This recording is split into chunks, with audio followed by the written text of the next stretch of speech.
In this next section, we're going to be looking at evolution. We're going to begin by looking at Lamarck. In the early 1800s, he believed that acquired traits could be passed to offspring. So an acquired trait is something that you learn, not something that you're naturally born with. So basically, if your parent learns to be a great painter, that means that you are naturally going to be a great painter. And so if we look at these giraffes below, the giraffe that learned to stretch its neck the most would then have offspring that would stretch their necks just as much, so that they would be the ones that would be able to get the food. And actually, we now know, and it was proven that this idea was wrong. You can't just learn something and pass that on to your offspring. There has to be a genetic predisposition for traits that are passed along. Charles Darwin is known as the evolutionary guy. He did much of the early research. He wrote a book that was published to lead to our knowledge about evolution and natural selection. So he went on a trip to the Galapagos Islands, and so you can see the red line is where he started, and he sailed down below South America and then back up to the Galapagos Islands. And then he went back around all the way below Australia, below Africa, and then back home. And along the way, he was studying different animals, different variations, how they were similar, how they were different from island to island. So, what is evolution? So, the basic idea is looking at change over time.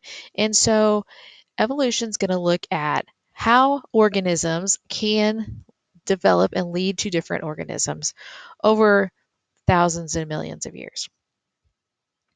So, we do know that the earth has changed from the early days. And so, the life on earth has also had to change with that. So we can look at geology to see a lot of these changes, and we talked about the rock layers in the last chapter. And so we can see different climate patterns, we can see different fossils and the types of organisms that lived in these rock layers that help us to learn about life on Earth. And so you can see in this picture, the lower layers, remember, are the oldest. So you can see some probably sea life, and then there's a more developed fish. And here you can see there was a split that was probably an earthquake. And on up, you're getting larger and larger animals, skulls, probably things that lived on land. And so you can see how organisms change throughout time. George Cuvier, he spent a lot of years researching these organisms from the fossils that were found in similar spots and comparing fossils and comparing their location where they were found and how they were different and how they were similar.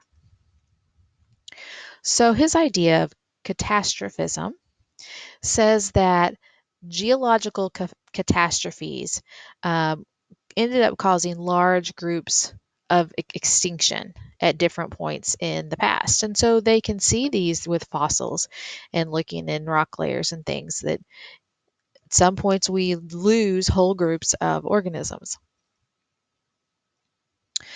Lyell came up with the idea of uniformitarianism. And so basically, this means the same natural laws that we have today were relevant all throughout the history of the earth. So things like gravity, things like natural disasters, and a lot of the laws of science that we know that occur today have occurred over time. And then we can apply those as we study history and organisms many, many years ago. So Darwin had several ideas. So descent with modification. So as new species form and develop from older species, they have to be able to change. to get this to occur. And so if something can't adapt to a sudden change in an environment, then they probably won't live very long and be able to reproduce and pass on their genes. So one idea that you need to keep in mind, if an organism can survive, that's great, but they also have to survive and reproduce. So there has to be enough of that species to reproduce, enough of that species so you have variation in the genes. So if they're all very, very similar, or there's a very small population, that probably won't be successful either. Natural selection was an idea that Darwin came up with. And so he had four main points that he talked about when he talked about natural selection. And so, first of all, you have to know about overproduction, genetic variation, struggle to survive, and differential reproduction. So, first, if we look at overproduction, if a species produces more than the environment can handle or that can survive for one reason or the other, then only some of those organisms are going to survive.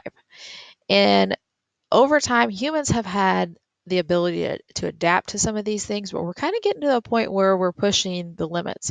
So we have to look at things like, is there enough food? Is there enough water supply? Can they handle the diseases that come? Is there enough? Are there enough places for the organism to live? So maybe we're looking at an organism that lives in trees. What happens if there's not enough trees? So at some point, there might be too many organisms to survive the environment.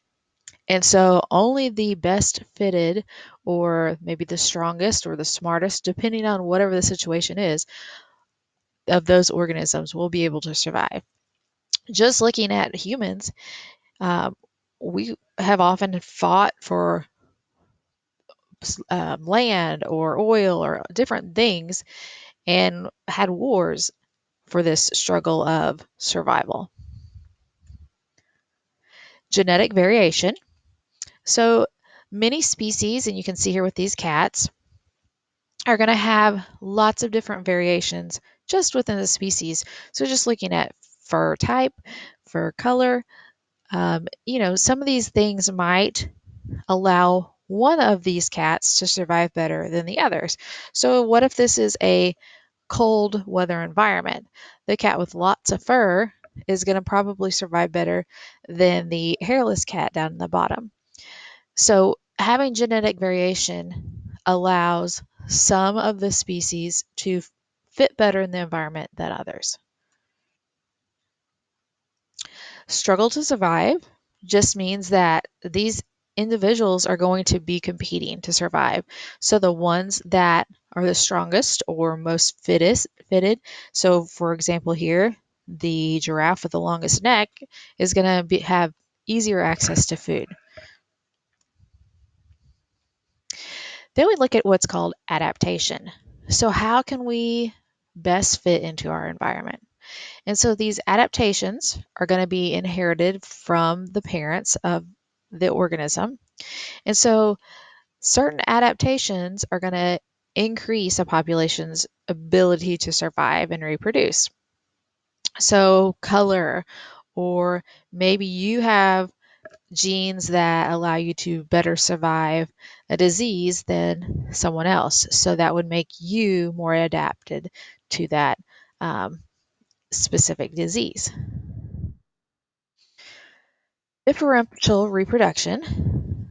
So here we're looking at some organisms have adaptations that make them more likely to survive than others. So if you just take a quick glance at this picture, all the beetles on the left you can see, but the green ones stand out more than the ones that have brown. So when a bird goes to eat these beetles, he's going to see the green ones a lot easier and eat those. So over time, there will naturally be more of the brown and green ones because the fully green ones will have been eaten more. And so if there's more green and brown ones left that haven't got eaten, then those guys will naturally reproduce more. And so over time, you will see less and less fully green beetles. So evolution, this is why you need a new flu shot every year. We know that there are different variations of the flu, different strains, and so as these change over time, we have to get new flu shots. And we're seeing that currently with COVID-19. There's different strains that are evolving to continue to infect. So as we're getting vaccines now, we'll probably have to get boosters as they have new strains.